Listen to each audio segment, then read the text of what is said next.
Hello, everyone. Happy Friday. This is part of my textationship series or textingship series.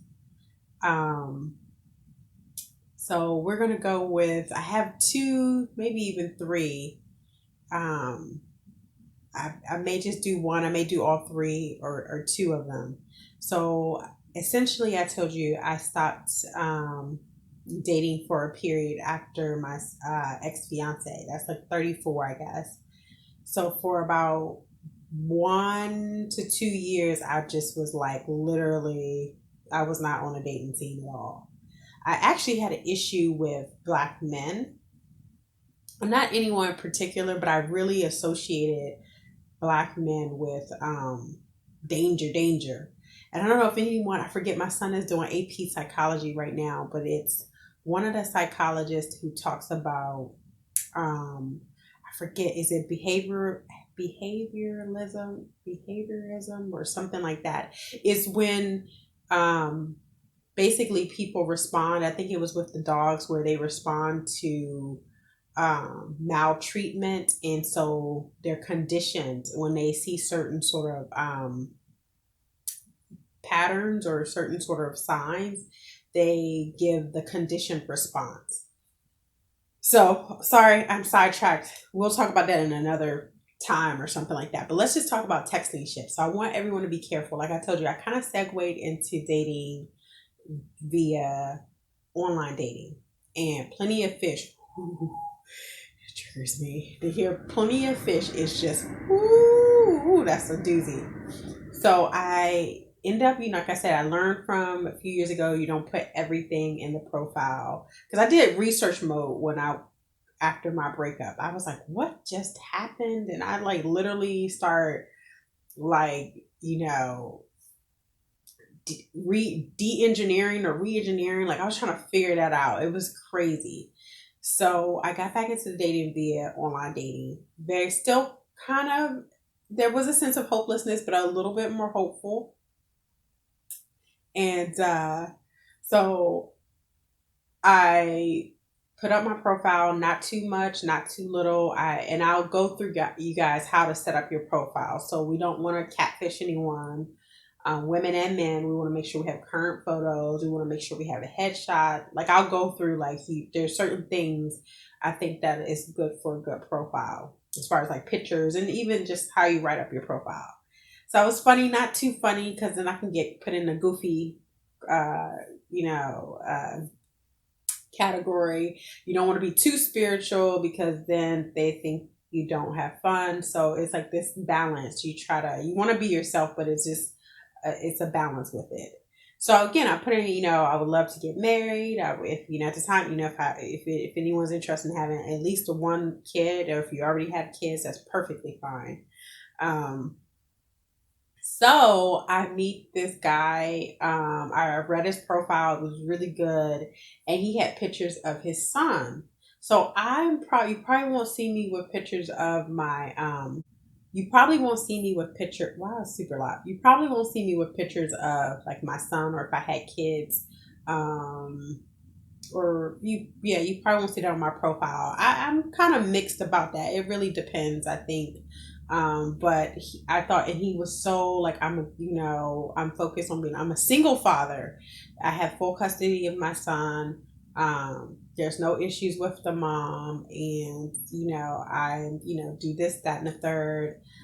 He's a tradesman, so he had a really good job, part of a union.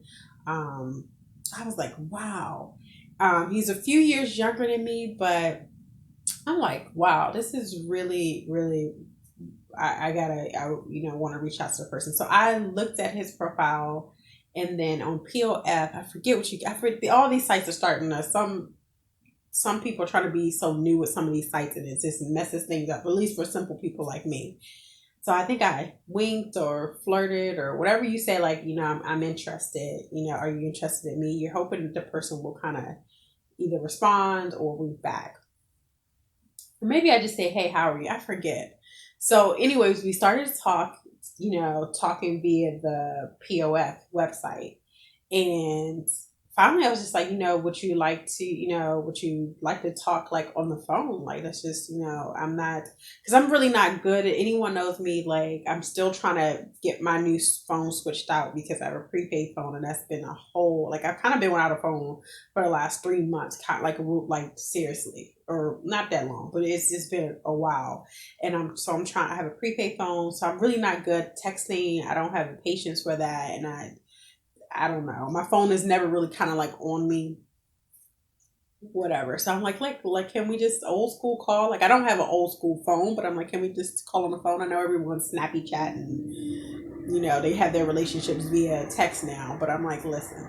He was like, sure. So we called that night. I think I called him or he called me, and we ended up talking for hours. I mean, like hours. And both of us, have to get up early in the morning. And I think, no, I wasn't in DC. I was at this job, I think, right when I started this new job. So, which almost like 18 months ago. And he had to get up early even though he lived in Maryland, he worked in Virginia. That's, again, a DMV. We could do that, y'all.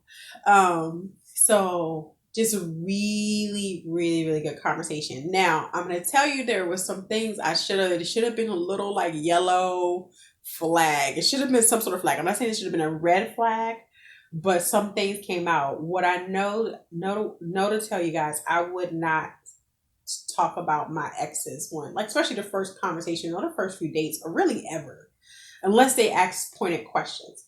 And I have a tendency, I love to listen to people. I love to talk to people. So when we talked about a lot of things, just like where we are, what are we looking for. But he did spend a considerable amount of time talking about his ex, his son's mother.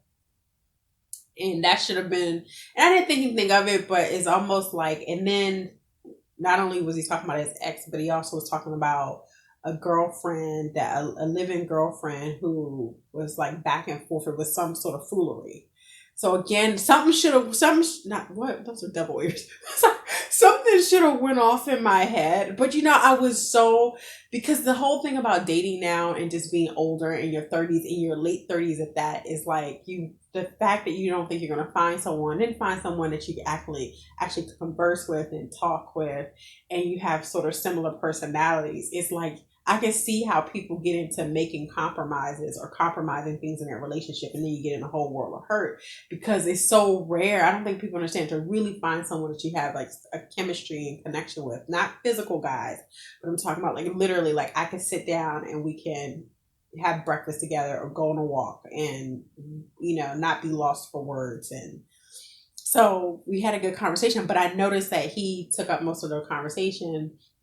And so women listen to that, and men. And he talked about his ex relationships a lot. So we got off the phone and we rolled into, for the next, I'm not going to say it was 6 months, but it was probably 3 to 4 months. We rolled into what I would call a textationship. And I don't want anyone to do that. For me, I was confused because I'm thinking we're in a relationship, like we're dating. And even though we both lived in Maryland, he could never meet up. So at the time, my son, he wasn't working yet. So I literally stuck to every other weekend with my son's father. But my son's father and we have a relationship. Like, I was like, if I wanted to switch the every other weekend so it would match the guy that I was, Mr. GoFundMe, we're going to call him that. And y'all will see why. I could have easily done that. And so I did. I was like, listen, it's not a big deal. It's not a big deal. I can kind of match your schedule, because his son is younger than mine.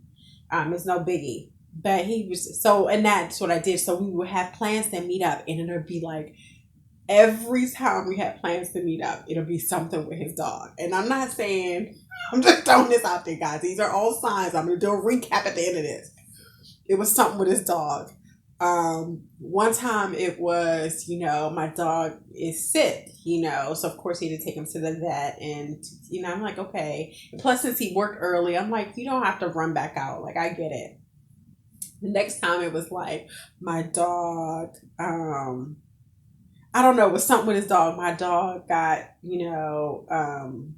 his teeth taken out or something. It was something like, I'm not saying it, but this is when it was. And it's been months now. We're in like month 2. So you're on a routine, and I be careful with that. Like I would call in the morning, he would call me, we would text each other throughout the day.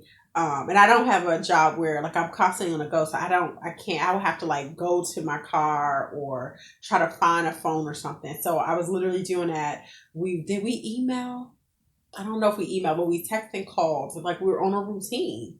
I hope you have a good day. Have a good day. How was your day? We would literally talk about our day, what was going on with our kids, our situation, this, that, and other. And so again, when it would roll around on our weekends that we don't have the kids, let's, meet up and let's do something.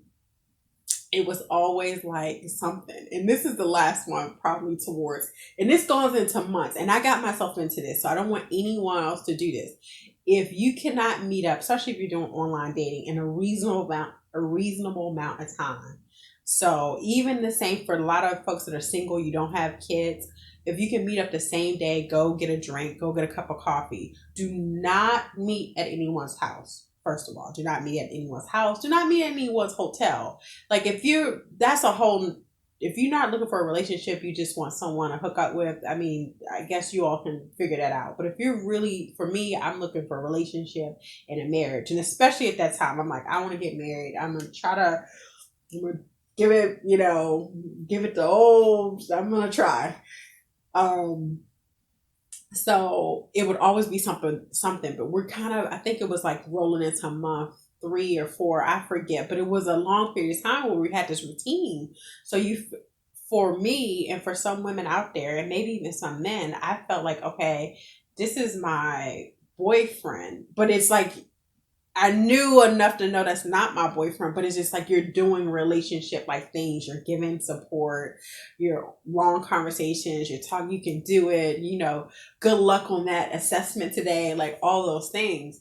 So you fool yourself, or I fooled myself into thinking like this is a person, I'm dating this person. So this is why I call him Mr. GoFundMe.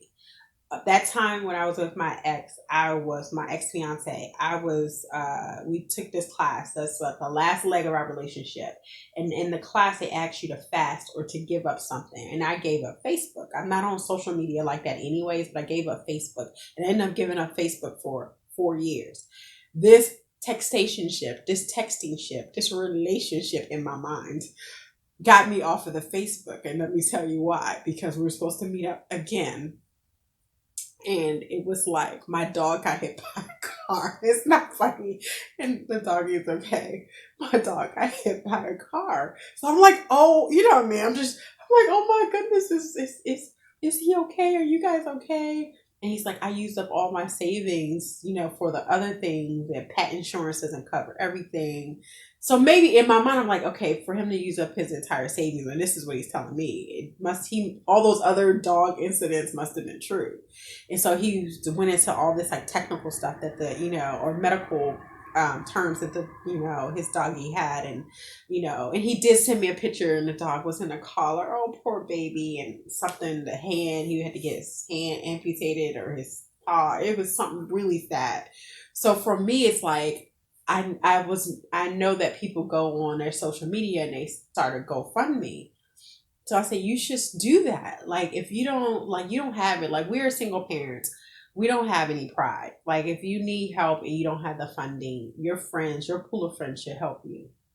And so he was like, I don't really have a large Facebook. And I was like, I don't either. In my head, I'm like, I haven't been on there in like forever. But I mean, a lot of people too, when they're cleaning up their Facebook, I noticed a lot of people probably didn't see me active, or I noticed a lot of people sort of cleared me out of their queue, or however that works. And I'm no offense. But so I said, listen, I'll take your link, and I think you should do a GoFundMe. I take your link and I will put it on my Facebook, and you should just ask your other friends to do that, or your family members. So I did that, and I ended up donating $50 to his account, because this is my man, right? Mm-hmm. No, it's not. And I'm sorry for moving. This is on the bed.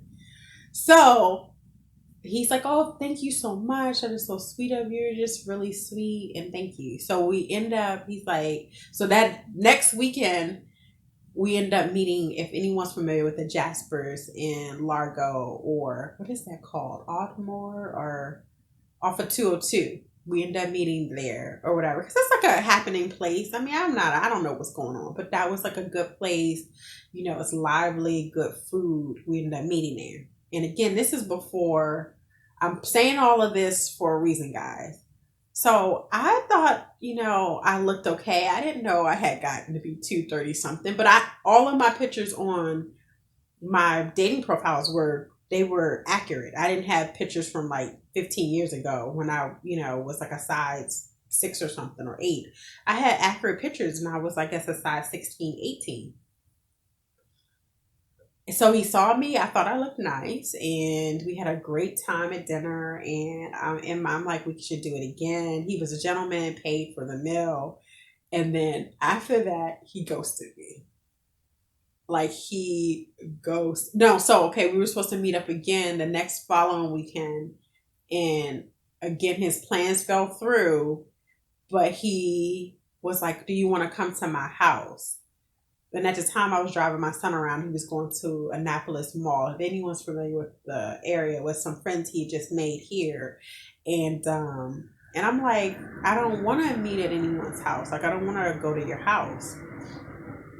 And I think he wanted like a physical. I really think he wanted a physical relationship with me. He didn't really want a relationship. I think he, in my mind, my estimation, he's attracted to drama. That's just me. I don't know, because he ghosted me. And so after, I was like, well, no, I think whenever you get your schedule together and we can actually like meet up in person and go see a movie, or I don't know, do something else, or go play laser tag, or, putt golf or something, I'm good. So men notice this as well when your routine starts to change. So, okay, I didn't get my morning text. I didn't get my, call in the middle of the day. I didn't get all these things. So now a day goes by, I don't hear from you. Okay, whatever.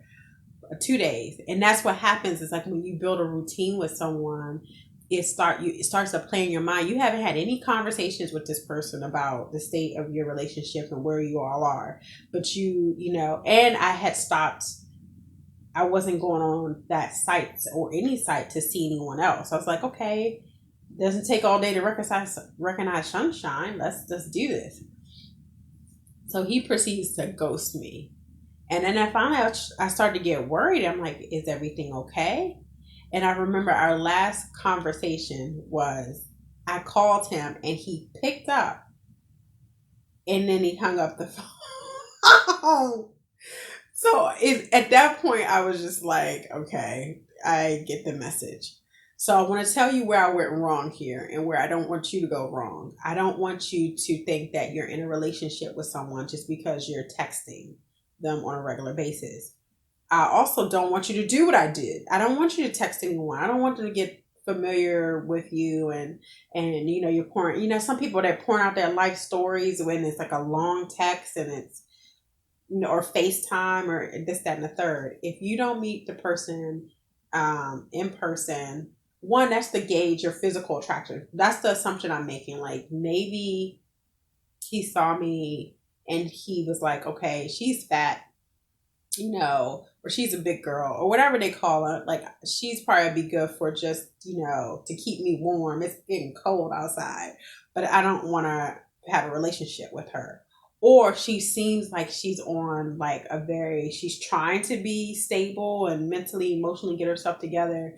I need crazy, and I'm only going to be in a relationship with kind of crazy. Now, people don't, I think, consciously say that, but in their subconscious, it's like, okay, she seems fairly normal. I want somebody that's going to, like, threaten my life every day. So anyways, that was like my first texting ship relationship. And I'm going to tell you to be on the lookout for people that talk about their exes. So normally if I'm meeting someone, I don't talk about my son's father and I don't talk about my ex-fiance. If they ask questions, why did things end, or what was, I would say, I sum it up quickly. My son's father and I had different belief systems, and we were grown into two different people. We met so young and had our son young. He's married now and happily married and has his own kids, his other kids, including my son. My ex fiance and I, we, went through a premarital program, and it, through that process, we weren't compatible as far as marriage. Boom. I don't talk about cheating, he's a liar, he's a narcissist, or anything. That's how I sum it up if someone asks me or if I'm dating someone. Boom, shaka laka shaka boom. That's it. When people start to go on to these like long stories, and I'm not a fan of men. I know it's the whole world. I'm not trying to offend anyone that's identifies or whatever they identify, but when I hear men talk about their children's mothers, or if they start going in on a woman that they with for any length of time, that makes me nervous. I don't like that. So anyways, I'll talk to you guys because I'm always long-winded about the next texting ship. That was really whatever. I never met up with that guy, but this guy I did meet up with. I will tell you this. I'll tell you this. I'm being honest with y'all. I really thought we were in a relationship, and this will tell you why. I maybe this is a reason for the ghosting, but it was around the Christmas time, and I have a love-hate relationship with a lot of things, including the holidays.